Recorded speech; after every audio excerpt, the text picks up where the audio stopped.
Todos los pagos y compras online, los me gusta, las búsquedas de información, los mensajes, tweets, chats, whatsapps, todas las gestiones que hacemos por internet están dejando un rastro que contiene nuestros datos personales. No es un rastro que se desdibuja con el tiempo. Es una huella digital que ahí queda, almacenada en grandes silos, en archivos, donde se nos puede identificar. ¿Qué dice ese contrato que firmé cuando hice clic en acepto tras descargar la aplicación gratuita que estoy usando todos los días? ¿Y esa información que aparece en el buscador asociada a mi nombre, la he subido yo? ¿Tiene que estar ahí? ¿Puedo oponerme? ¿Puedo cancelarla? ¿Rectificarla?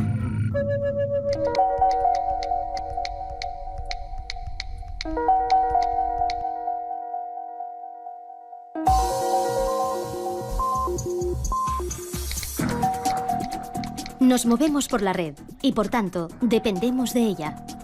Hoy centran el debate sobre la privacidad en Internet las revelaciones de espionaje masivo, los fallos de seguridad, tener alojados los datos personales en compañías de servicios que no se ciñen a las leyes locales de protección de datos. Son reglas de juego vitales. A mí me sorprende que de los miles de usuarios que hay de Google, millones en todo el mundo, y de Facebook, muy pocos se cuestionan el por qué Google, el buscador, es gratuito, por qué Facebook es gratuito, por qué estos servicios que utilizan tantísimas personas y tienen costes muy elevados de mantenimiento no cuestan nada a los usuarios. Evidentemente, si no te cuesta nada y tú no eres el cliente, a ver si vas a ser tú el producto. Yo creo que lo que está en juego desde el punto de vista de ciudadano es la gestión que se hace de nuestra propia información y que esa información se utilice para cuestiones adecuadas. Es decir, que utilicen la información para administrarme publicidad de una manera que me resulte menos molesta. Pues seguramente la gran mayoría de la gente diría, oye, estoy de acuerdo, ¿no? Estoy de acuerdo en que intentes darme una publicidad, administrarme la publicidad mejor. Que intentes utilizar esto para saber lo que pienso, para saber si soy peligroso o para saber si tengo posibilidades de convertirme en terrorista, pues hombre, eso es mucho más peligroso. Se regula hacia las empresas, hacia el sector privado, y luego nos estamos dando cuenta que quien tiene la oreja también muy grande son los estados. Con todos los casos que ha sucedido desde el caso Prince, que se está, además, bueno, está saltando todo el espionaje que se ha hecho a los ciudadanos de la Unión Europea, a los ciudadanos de todo el mundo. En el fondo, al final, bueno, la información está en Internet, somos nosotros lo que estamos dejando y los estados también la están tratando. Bueno, que se proteja también a los ciudadanos de cómo están tratando los estados ese tipo de información. Somos números. O sea, ello no quiere decir que a las redes sociales, por ejemplo, a Google, no le interesa si Javier Sempere hace esto o lo otro. Le interesa que a este usuario le gusta esto, le gusta este grupo de música, lee estos libros para ofrecerle ese tipo de publicidad. Ahora bien, hay un problema. Hoy en día se utiliza para publicidad, pero esa información está en manos de determinadas empresas que no sabemos qué va a ocurrir en el futuro. En el momento que vayas por el mainstream, es decir, que utilices los ordenadores normales, los sistemas operativos habituales, los smartphones habituales, las redes sociales habituales, no hay privacidad. Todo lo que tú hagas se va a saber, incluso aunque no estés autenticado con tu usuario y tu contraseña. Hay una cosa que llamamos nosotros que es la huella digital de tu conexión y es la manera en la que te conectas y con qué dispositivos te conectas. Y eso, las grandes empresas lo capturan para asociarlo a tu identidad digital. Así que en el futuro, aunque tú no hayas dicho que eres tú, ellos van a tener capturada la huella digital de tu conexión y van a saber que eres tú, estés donde estés. No existe la privacidad absoluta, ni siquiera existe el derecho absoluto a la privacidad en las leyes, porque en algún momento va a tener que ceder. Lo que ocurre es que cuando yo cedo parte de mi privacidad o parte de mi información personal o parte de mi intimidad para utilizar un medio de comunicación, quiero saber exactamente cuáles son los límites, y eso me lo tiene que decir la ley. Los datos de carácter personal van mucho más allá del nombre y los apellidos, porque un dato personal es cualquier tipo de información que directamente nos identifica.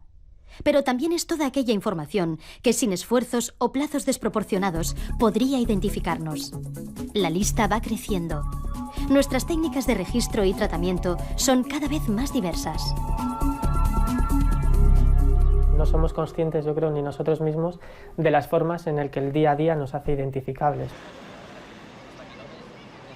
las IPs, que es cuando nos conectamos en el ordenador, ese número que nos da acceso a Internet es un dato de carácter personal, todo lo que podemos hacer ya por Internet, los rastreos que vamos dejando de las compras que hacemos, de los me gustas que hemos hecho en una red social, los datos genéticos, las huellas en los smartphones pues para acceder, datos biométricos de la propia persona cuando estamos firmando en tablets, pues que dan incluso el trazo que estamos dando, la profundidad,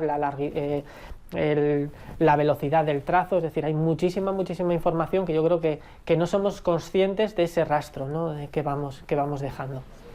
A lo mejor es identificable por tu paso, por tu forma de caminar. Un teléfono móvil con su acelerómetro puede grabar una serie de pautas que sean relativamente únicas.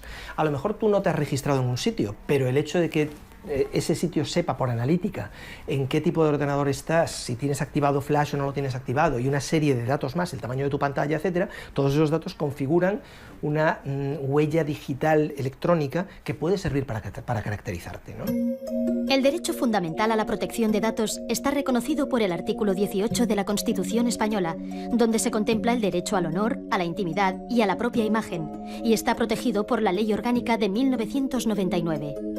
En España, toda persona tiene el derecho a saber quién, para qué, cuándo y por qué se tratan sus datos personales y a decidir acerca de su uso. Las herramientas para ejercer el control se conocen por las iniciales ARCO, el derecho al acceso, a la rectificación, a la cancelación y a la oposición. Estos dos últimos son los que se aplican cuando se habla en términos generales del derecho al olvido o del derecho al borrado, derechos que se ponderan con otros fundamentales como la libertad de expresión o el derecho a la información. No vale simplemente con decir es que a mí esta información no me gusta o es que a mí esta información pues, casi preferiría que no saliera. Y ese es un poco el trabajo que aquí en la agencia hacemos cuando nos viene una reclamación. Es una labor de valoración, de ponderación de las circunstancias personales del ciudadano que presenta la reclamación, del tipo de información al que se refiere, de su vigencia, de si es cierta o no, de si la persona tiene una relevancia pública o no. En definitiva, el marco en que se ejerce este derecho al olvido es un marco acotado. En los últimos años ha aumentado el número de ciudadanos que se acercan a la Agencia Española de Protección de Datos para reclamar sus derechos frente a los buscadores de Internet. Han puesto su nombre en Google y entre los resultados aparece información que entienden que atenta contra su intimidad o su honor. Digamos que esa difusión universal y accesibilidad universal que ofrece en Internet gracias a los motores de búsqueda es justamente donde reside un poco la clave del problema con el que los ciudadanos y nosotros nos enfrentamos.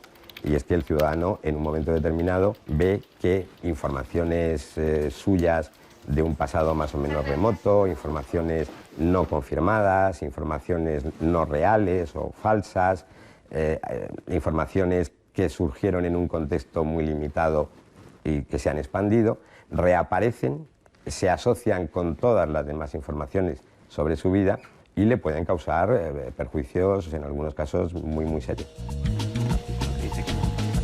La agencia ha resuelto dar amparo a cerca de 200 casos que considera fundados y ha pedido a Google que retire de su índice los enlaces para evitar el acceso universal. Sin embargo, Google ha estado recurriendo sistemáticamente las resoluciones de la agencia ante la Audiencia Nacional. Y esta, antes de celebrar juicio, ha trasladado la cuestión al Tribunal de Justicia de la Unión Europea para que aclare cómo debe interpretarse la Directiva de Protección de Datos en relación con los recursos que interpone Google. La Audiencia Nacional ha pedido al Tribunal de Justicia de la Unión Europea que se pronuncie sobre el derecho al olvido en Internet, que decida si un particular tiene derecho a reclamar que se suprima y bloquee la información que sobre él facilitan los buscadores de Internet y que pueden ser localizadas a lo largo de toda la vida. La Audiencia Nacional ha enviado el llamado caso Google y pregunta si debe aplicar la normativa comunitaria y española o bien los afectados deben acudir a los tribunales de California, donde está la sede de Google. Es la primera vez que este asunto llega a la justicia europea.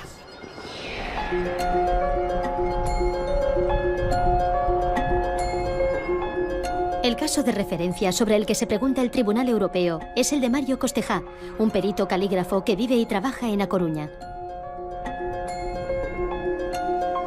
Al poner su nombre en Google, sale un enlace que contiene el anuncio de la subasta por impago de un inmueble que Mario tuvo en propiedad con su exmujer. El anuncio lo publicó en papel La Vanguardia en 1998, pero ahora está disponible en la hemeroteca digital.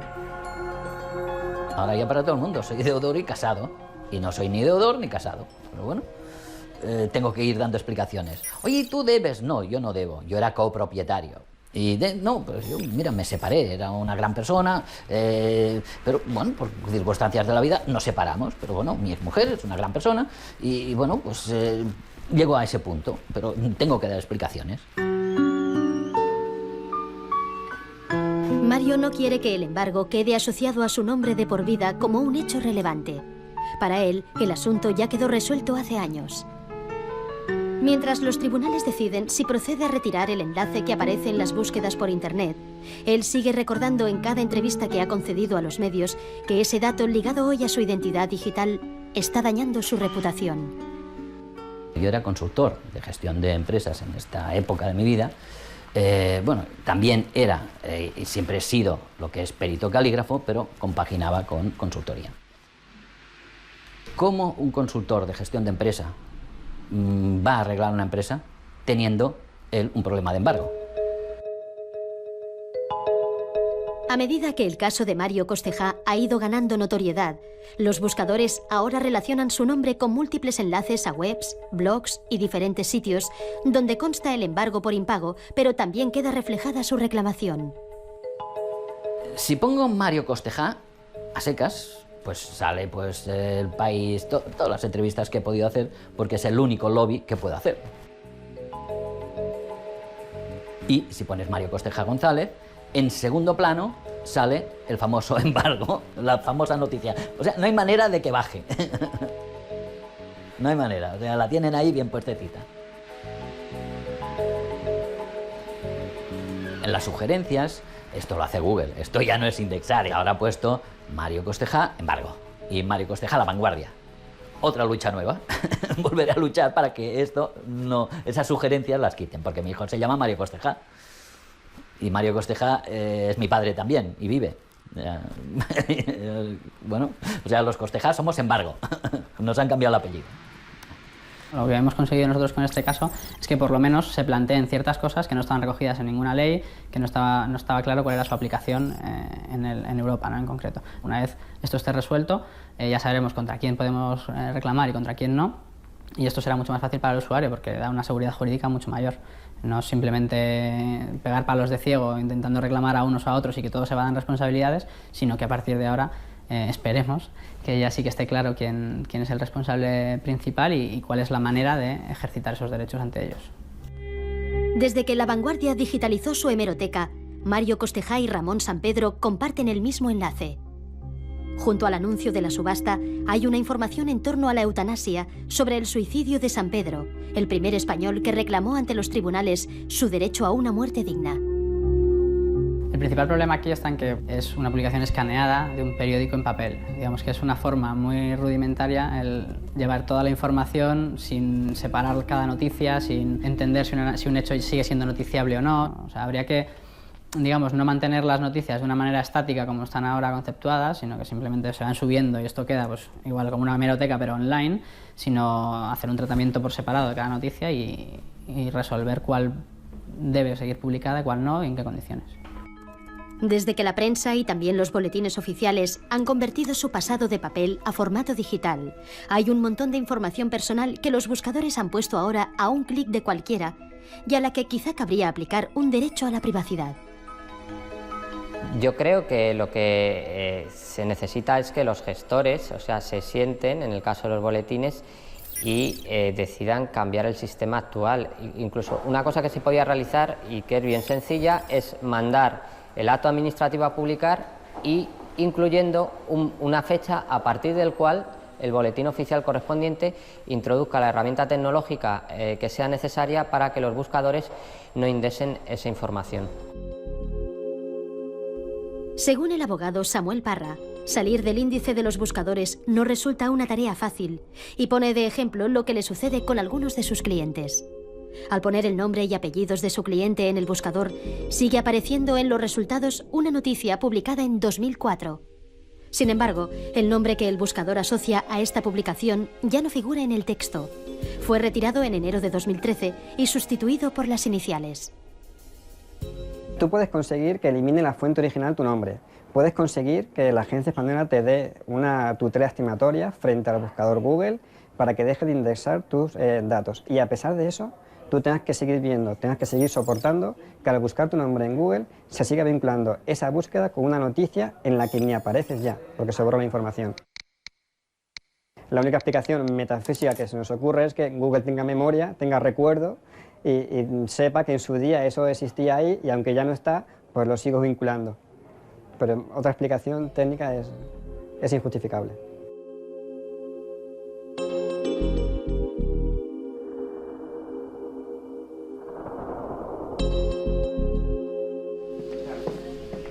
Este programa se ha puesto en contacto con Google para solicitar una entrevista con su representante en España, pero la petición ha sido denegada.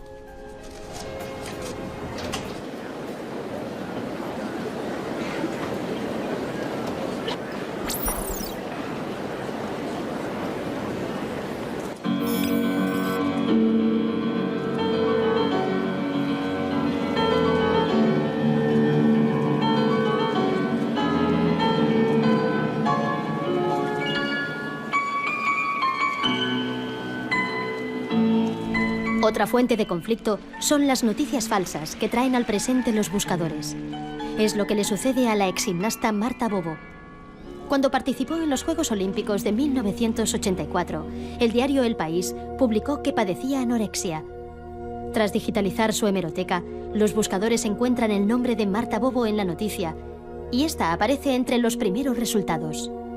Desde aquella publicación ha tenido que ir dando explicaciones en los medios. A mí se me identificó con anorexia nerviosa, pero yo nunca la padecí. Quizás el estilo de vida al que estuve sometida durante 6 años, entrenando pues prácticamente todos los días, incluso el año anterior a la Olimpiada, 7-8 horas diarias, un régimen estricto de convivencia en cuanto a horas de descanso, en cuanto a régimen de comidas, en cuanto a visitar a tu familia, días libres, etcétera, y una carga muy intensa de entrenamiento, lógicamente hacen que una persona pues pierda peso, y más que perder peso, lo que hacíamos era prepararnos al 100% para ir a esos Juegos Olímpicos de Los Ángeles. Es falso, yo no tuve anorexia nerviosa, no tenía anorexia nerviosa. Marta hoy es profesora de Educación Física en la Universidad de A Coruña.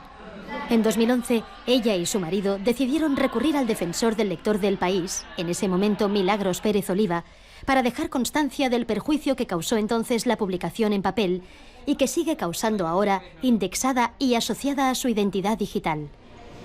Bueno, mi pareja, Alberto, y yo nos ponemos en contacto con Milagros y le comentamos el tema, pero claro, ella en ese momento su preocupación es un poco el litigio que pueda haber entre lo que son prensa escrita o diferentes medios con buscadores, que es un poco ahí donde, porque están tirándose un poco la piedra unos a otros. No, la culpa es del buscador y entonces no, la culpa es de la prensa por haberlo publicado. En prensa dicen, en hemeroteca no lo modifico, no lo cambio porque es histórico. El buscador dice, yo recojo datos y salen ahí tal cual los tienes. Lo que sea falso es problema tuyo, nosotros lo vamos a subir. Claro, empezamos con todo este debate que lo conocen bien los profesionales, y aquí son debates y problemas entre grandes empresas que mueven muchos recursos y qué hace una persona ante esta situación. Bien, Milagros me escucha y utiliza un poco mi caso para hablar de este problema, ¿no? En el artículo, la defensora de El País apunta que deberían tomarse medidas de autorregulación. Por ejemplo, habilitar un espacio en la edición digital para que la persona afectada pueda publicar una nota que quedaría indexada y permitiría que cuando alguien buscase el nombre de esa persona apareciera junto a la información. Tal y como apostilla al final, el derecho al olvido es un gran desafío para los medios. Si mi vida estuviese ahora dependiendo de esto a nivel personal, a nivel psicológico, a nivel profesional, a nivel familiar y me viese muy afectada, estaría totalmente indefensa porque o tengo mucho dinero para poder luchar contra el bufete de abogados que pueda tener Google o uno de los grandes buscadores y tengo mucho dinero para poder luchar contra el gran bufete de abogados que pueda tener el país, o si no, yo no puedo resolver este tema.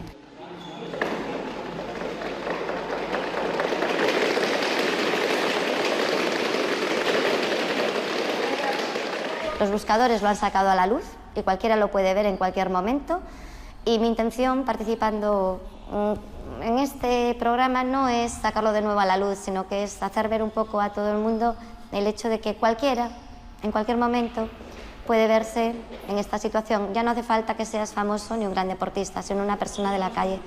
Por lo tanto, a veces es una tristeza decirlo, pero es casi como una resignación. Las noticias que sean obsoletas y que hayan perdido la frescura, que de hecho en los tiempos que corren es algo que ocurre con mucha rapidez, esas noticias deberían pasar a un estado en el cual se debería mantener la hemeroteca, porque existe ese derecho a informar y a recibir información, pero en la hemeroteca del periódico, no en Internet. Es decir, un acceso restringido de forma libre por los usuarios, pero que no accedan los buscadores, porque el principal problema aquí aparece en los buscadores. Si alguien quiere buscar información sobre una persona que aparece en los medios, debe tener ese derecho a acudir a la hemeroteca del periódico y buscarlo, no acudir a Google y buscarlo, que es lo que sucede ahora mismo.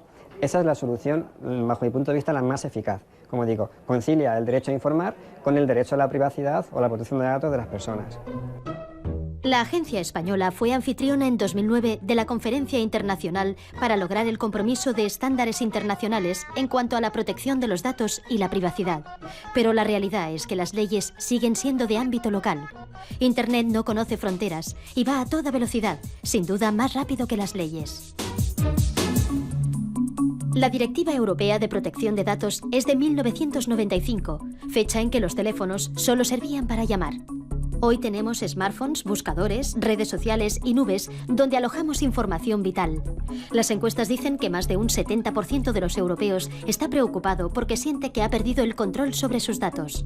Europa está en pleno debate sobre el nuevo reglamento que pone al día la directiva y armoniza las reglas de juego para todos sus países miembros. Entre las novedades destaca que las compañías que operen en Europa deberán respetar las leyes locales. Se tendrá en cuenta un derecho al borrado, es decir, a la cancelación y oposición de datos personales, y se potenciará la privacidad por defecto o desde el diseño.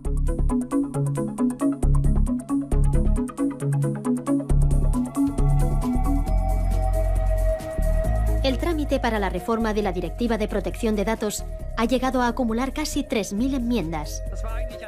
Hay muchos intereses en juego, especialmente entre las grandes empresas norteamericanas. Pero la comisaria Reding se muestra dispuesta a conseguir los cambios antes de que acabe su legislatura.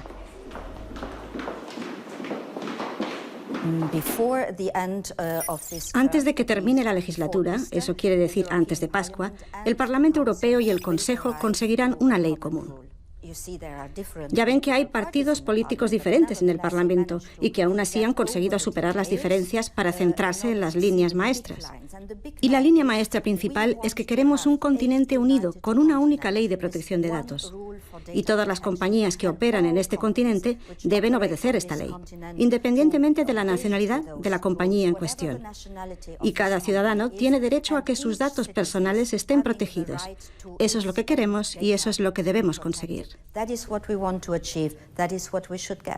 Es necesario que todas aquellas compañías que están fuera de la Unión Europea pero que vienen a dar servicios a ciudadanos comunitarios cumplan con las mismas reglas que tenemos nosotros. Eso generará mucha más seguridad jurídica a los usuarios. Cuando alguien se baja una aplicación de Internet no sabe si es española, si es americana, japonesa, china, australiana, únicamente la quiere utilizar. Por lo tanto, es necesario que la ley le proteja también. Por lo tanto, es necesario que ese proveedor de servicios que le da el servicio tenga que cumplir con la misma normativa que cumplen las compañías europeas.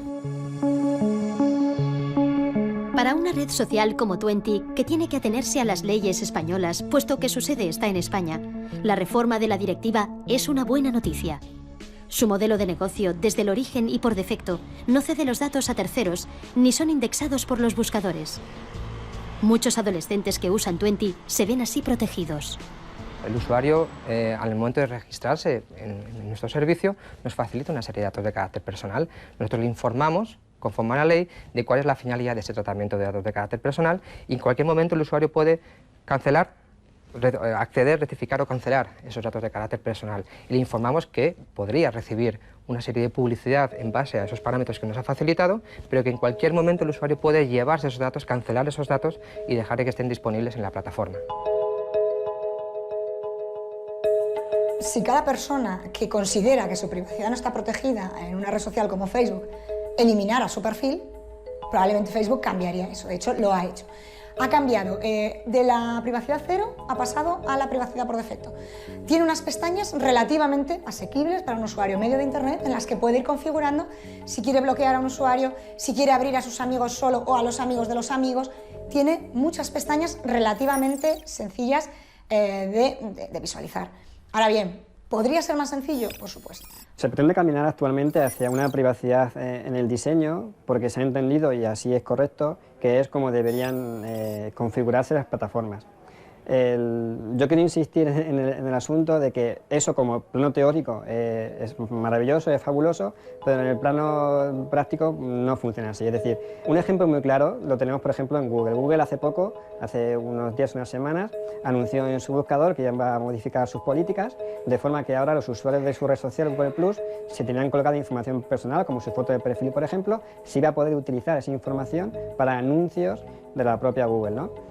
Decía Google, bueno, si no quieres que esto sea así, tienes una casilla en tu perfil que puedes indicar que no quieres. El problema es que esa casilla viene marcada por defecto. Entonces, todos por defecto hemos consentido a que esto sea así. Y tenemos que hacer el esfuerzo de indicarle a Google que no quiero que sea así. Lo cual requiere entrar en tu perfil, a tu panel de configuración y desmarcar la casilla que Google marcó por mí. Esto es precisamente lo contrario a la privacidad en el diseño. Tendría que haber sido una casilla desmarcada. Y si el usuario quiere efectivamente consentir ese tratamiento, pues la marca. Videocurrículum Carlos Muñoz. Acción. Soy Carlos Muñoz, comunicador audiovisual. Toma 2. Y me necesitas. Buena. Necesito una imagen para empezar. A ver. Esta no está mal. Simboliza cómo me siento, pero... Mira, mejor no. Mi currículum visual. Hola, mi nombre es Lola Jiménez Domínguez, soy de Córdoba, de un pueblecito llamado Montalbán, pero actualmente vivo en Granada, donde estudio cuarto curso de la licenciatura de Psicología. Tengo mi ESO, mi bachillerato de Ciencias, mi primero de Lingüística, que te vayas a pensar. So that's me, Mark Roost, half English, half French, born and raised in Fond-de-France. Hola, muy buenas tardes, no vengo a perdiero, solo voy a cantar mi currículum.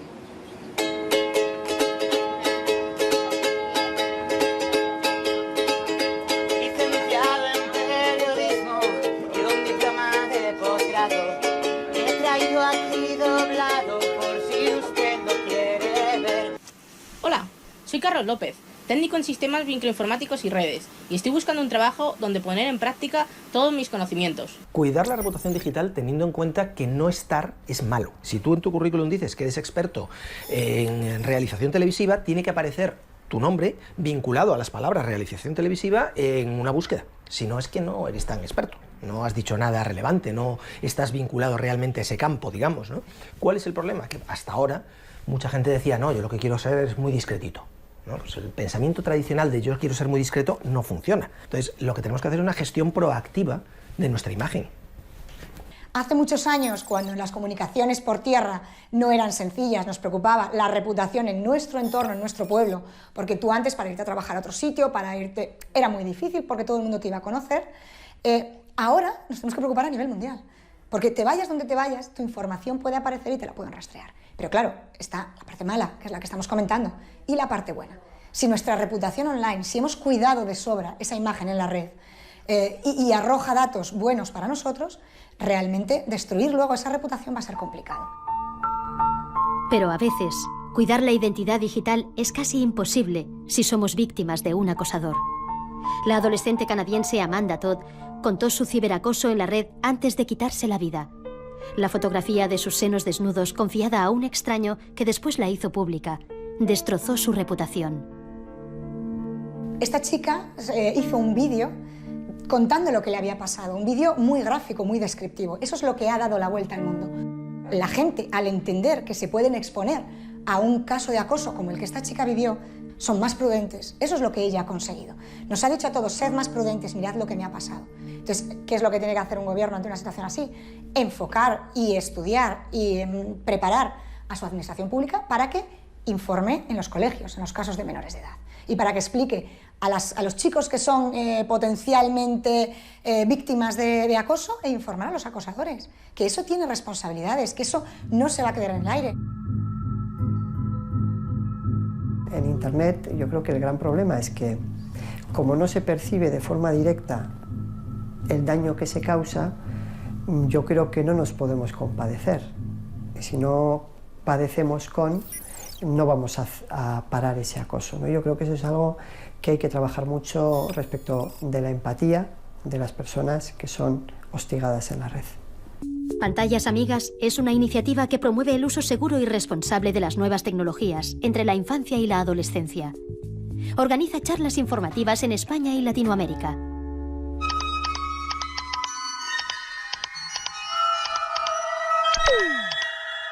¿Ah?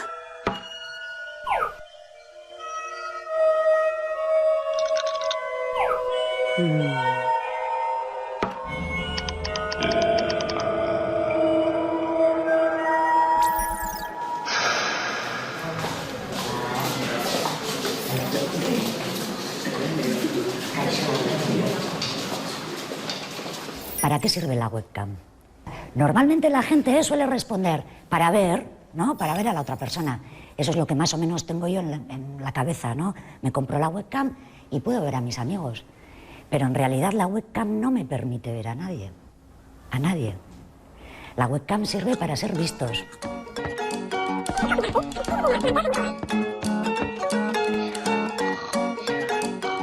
¿Cuántas fotos tenéis que salen personas que no sois vosotros, ¿no? Y a las que no les habéis pedido consentimiento? ¿Vas a subir esa foto a internet? Claro. ¿Te has preguntado si a los otros que aparecen en la foto les apetece que esa imagen esté colgada por ahí? ¿Cuántas fotos tenéis? ¿Quién tiene más de 100? ¿Quién tiene más de 200? ¿Quién tiene más de 500?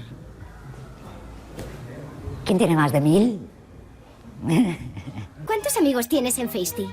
175. Pero, ¿de verdad conoces a toda esa gente de tu lista de contactos? ¿Son de fiar? Bueno, no conozco a todos. Algunos son buenos amigos, otros conocidos. Pero más o menos son gente que controlo. ¿Y si esos amigos comparten tu fotografía con otra gente? Si te sacas una foto, será para enseñarla, ¿no? Por ejemplo, puedes tener 2.000, 3.000 fotos, pero si son fotos normales, no tienes nada por qué preocuparte. Si no sabes nada haciendo nada malo, ¿por qué te tienes que preocupar por eso? A ver, te quedas un poco con la preocupación de quien las ve, pero también has sido tú quien has decidido qué fotos subir, entonces... Yo creo que si tú tienes la conciencia tranquila de no haber subido fotos que te puedan comprometer en 20, no tienes por nada que preocuparte. Nuestra foto es un dato privado y encima es el dato privado más importante, el más, porque permite identificarnos al momento. Si yo salgo, estáis vosotros ahí, os estáis sacando una foto y yo salgo detrás, imagino, yo qué sé, pues, así, bebiendo, yo qué sé, haciendo lo que sea que no quiero que nadie vea, y la ponéis en internet, eso me está perjudicando a mí.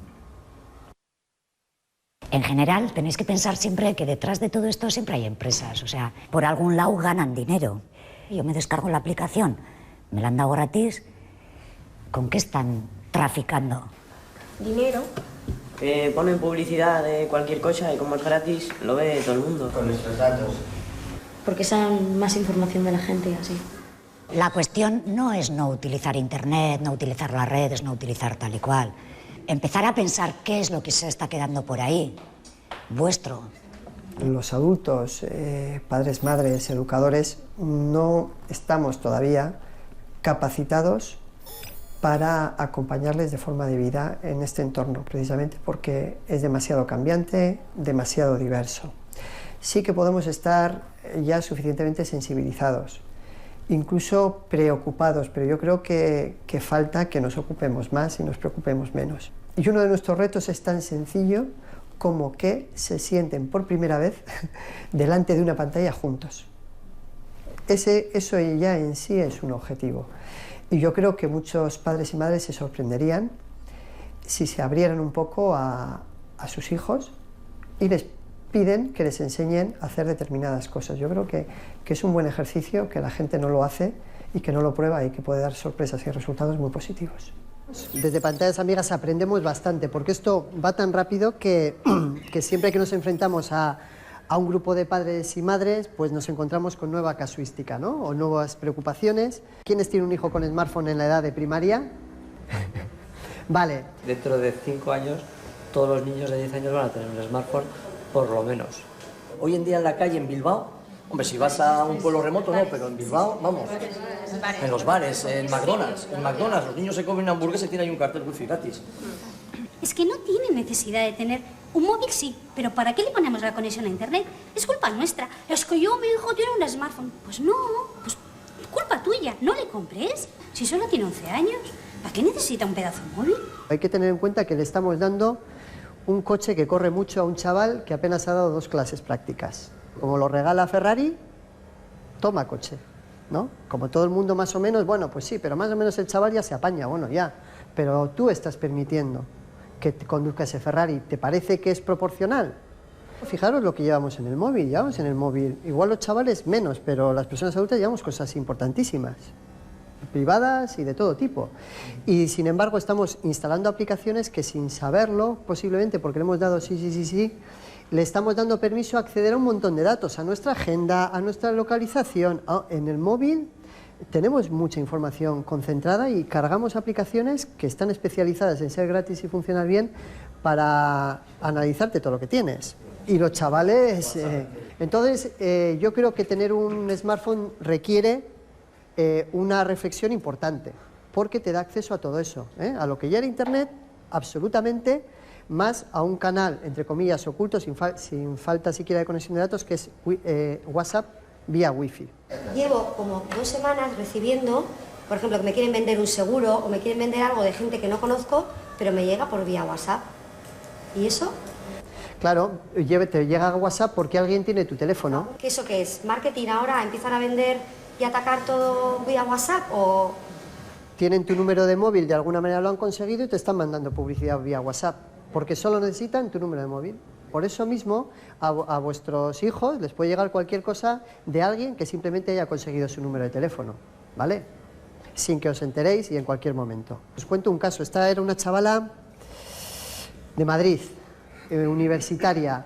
Pues se había medio enrollado con alguien en una red social, se dieron los teléfonos, el tema siguió por WhatsApp, no se vieron nunca. Y en algún momento, yo no sé si el chico lo hizo antes o simplemente ya lo hizo en un momento determinado, le mandó imágenes íntimas. Y luego se empezó a cuestionar, porque el chico no quería quedar con ella y teóricamente vivían cerca, se empezó a cuestionar que quién sería ese chico. Y sus amigas le decían, bueno, ¿y ese tío quién es? Que no quiere quedar contigo. Y entonces se dio cuenta que había sido víctima de un engaño, pero no podía denunciar nada, porque no le consta que hubiera amenazas ni chantaje de publicar las fotos, no le consta que hayan sido publicadas, y tampoco fueron robadas, ella las dio voluntariamente, por lo tanto no tenía nada que denunciar. Una chavala, estamos hablando, con cierto nivel socioeconómico, vamos a decir, y cultural, cayó en esa trampa tonta sin apenas darse cuenta, ¿no? Su equivocación no fue tener Facebook, ni Twitter, ni WhatsApp, ni nada parecido. Su equivocación fue confiar en un desconocido.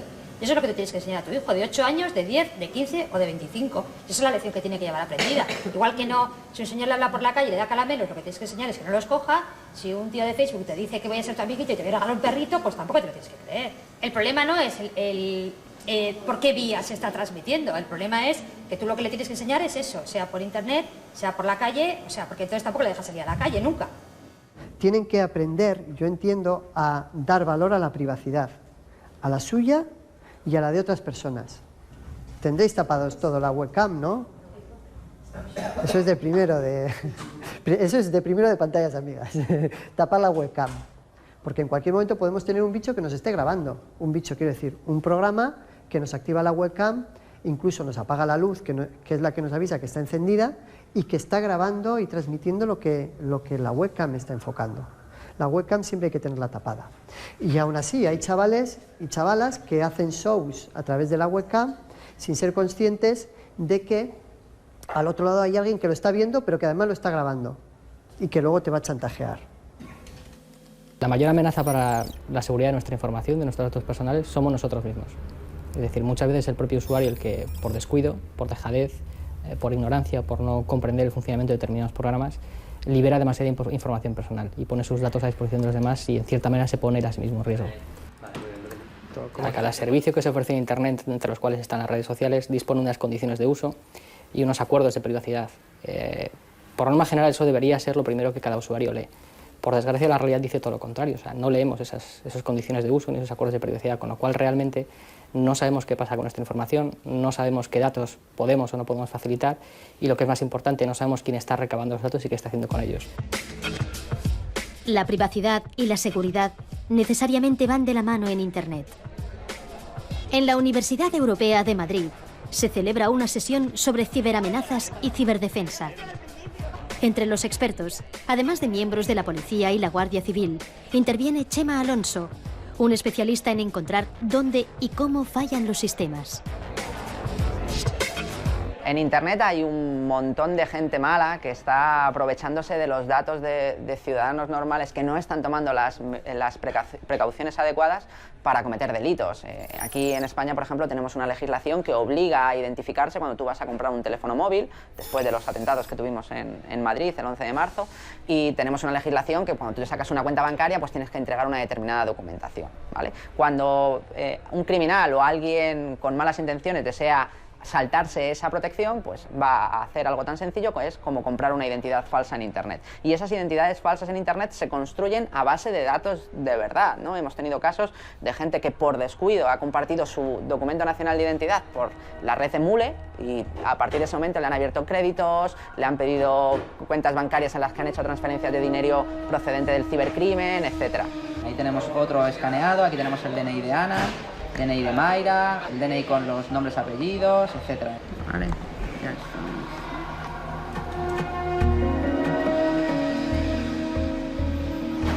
Bueno, pues ahí está el DNI de una persona con todos sus datos. Un DNI de Barcelona, donde vive, y el DNI está totalmente en curso, ¿no? Porque caduca en junio del 2023. Es decir, de una manera tan sencilla es fácil conseguir documentación de personas en Internet. El dato que puede hacer que nuestro sistema informático caiga puede estar escondido en cualquier rincón. Porque parte de la seguridad de nuestros sistemas recae en los usuarios, ¿no? Había puesto Óscar el vídeo donde le daban un pendrive al usuario. Al final, muchísima de la información crítica de nuestros usuarios está en los ordenadores personales, en los smartphones que tiene personales, en las cuentas de usuario que están desperdigadas por todo el mundo. A día de hoy, prácticamente el 90% de las transacciones que puede hacer un usuario, sea bien comerciales o trámites con la administración, se hacen a través de Internet. Y la gran laguna que tiene Internet, que en todos estos años no hemos conseguido paliar, es el problema de identificación de los usuarios. Prácticamente no hay sistemas que permitan una identificación fiable de los usuarios. Quizás en España estamos muy avanzados en este tema porque disponemos del DNI electrónico con sus certificados, etcétera, etcétera, pero el mundo no funciona con DNI electrónico. Entonces, al final, esa identificación de un usuario se basa en un usuario y una contraseña, o en un acceso a través de un código que se genera aleatoriamente, con lo cual es muy complicado saber quién es. Y esa dificultad para identificar al usuario es lo que provoca que sea mucho más sencillo suplantar a una persona. Por ejemplo, para registrarse en cualquier plataforma, en una red social, en la mayoría de las ocasiones lo único que se pide es un correo electrónico. El fallo de seguridad también nos puede venir desde el pasado. Y que un fallo que se cometió 5 años atrás nos afecte a día de hoy. Porque Internet es muy fácil subir cosas nuevas, pero es prácticamente imposible borrar algo que una vez se subió a Internet. Esto lo sabéis, ¿no? Hay muchas empresas cuyo negocio está siendo lo que se llama el archiving, es decir, únicamente copiar datos públicos y almacenarlos por si en el futuro tienen algún valor. De tal manera que esas empresas copian los datos, mañana los datos son eliminados de su fuente original y sin embargo ellos siguen poseyéndolos y cobran valor y relevancia. Y esto estamos viendo que lo están haciendo muchas empresas. Vamos a ver un ejemplo con la Casa Real. En este caso podemos ver la página web tal y como se está publicando el 29 de octubre. Si queremos mirar qué es lo que se ha pedido quitar de los buscadores con el fichero robots.txt, podremos descubrir que hay una URL dentro de la dirección ex familia real /Urdangarín que se ha pedido eliminar. Haciendo una sencilla consulta en el buscador como casareal.es y pidiendo las direcciones de las URLs de esas direcciones, pues vemos que aparece únicamente una. Pero, sin embargo, tenemos la opción de repetir la búsqueda y ver los resultados que se han omitido. Si echamos un ojo ahí, vemos que aparece una lista con direcciones que ya no están indexadas. Como se puede ver, no se puede ver el contenido, pero sigue apareciendo la dirección de Internet. Si entramos a una de ellas, vemos que ha sido eliminada directamente del servidor web de la Casa Real, pero este no es el único sitio donde se copia un contenido en Internet, así que basta con copiar esta dirección y utilizar un servicio de archivado de páginas web, como este que tenemos aquí, que es archive.org. Pegamos la dirección que hemos copiado y vemos si ha hecho en algún momento del tiempo una copia. Como podéis ver, aquí se dice que esta copia se hizo el 13 de octubre, y si vamos al 13 de octubre, por ejemplo, pues nos vamos a encontrar con que ya no está dentro de la página web original, ya no está dentro de Casa Real, pero está copiado en otro buscador de Internet la página completa que estaba publicada en la web de Casa Real. Ya está. Pero esto sucede con todo, sucede con estos vídeos digamos, de carácter sexual que se publican sin consentimiento de las partes afectadas, sucede con las páginas de descarga de contenido ilegal, sucede con las páginas de descargas de material de abuso sexual infantil, prácticamente con todo. Es muy complicado eliminar contenidos de Internet, porque como decía, se puede eliminar de un sitio, se puede eliminar temporalmente, pero no estamos exentos de que tarde o temprano ese contenido vuelva a aparecer. Cuando hablamos del derecho al olvido o a borrar los datos de una determinada persona dentro de, por ejemplo, una red social, estaríamos hablando de que debería ser borrado de todos los lugares donde está almacenado. El número de copias de seguridad que se hacen es brutal. Y no solo eso, sino que por los términos de servicio, empresas como Facebook están entregando parte de los datos personales a empresas terceras que están copiando y haciendo uso de ellos. Sin ir más lejos, los famosos juegos de las redes sociales. Así que técnicamente para una red social o una empresa tecnológica que le obliguen a borrar todos los datos de una determinada persona es prácticamente imposible, ¿no?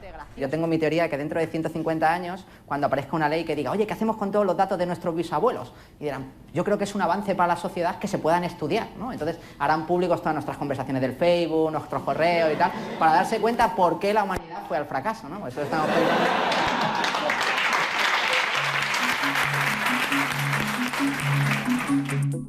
Las estadísticas nos dicen que ya hay unos 6 millones de españoles que viven conectados a la red las 24 horas. Y que los que se conectan a diario alcanza ya a la mitad de la población. Cada vez más, nuestra conexión se establece a través de dispositivos móviles. Se calcula que hoy hay unos 2.400 millones de usuarios en Internet.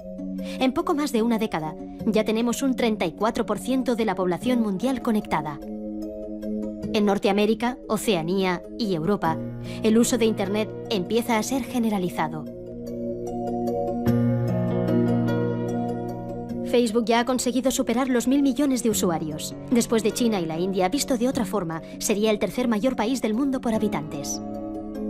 Ahora mismo lo primero que tiene que tener todo el mundo claro es que los datos son dinero, y muchos datos significan mucho dinero. Es por eso que muchísimas empresas en Internet están ofreciendo servicios totalmente gratuitos y lo único que están haciendo es recogiendo datos. Datos que a veces son personales, como la gente entiende que son los datos personales, es decir, nombre, apellidos, el número de teléfono, la dirección de correo electrónico, etc. Y otros datos que la gente no asume que son tan personales, pero que igualmente lo son, como qué sistema operativo utilizo para conectarme, si utilizo una determinada herramienta de software para leer el correo electrónico u utilizo otra, si me conecto a una determinada página web o me conecto a otra página. Toda esa información hoy en día se está recolectando en Internet y se está almacenando en grandes silos de información.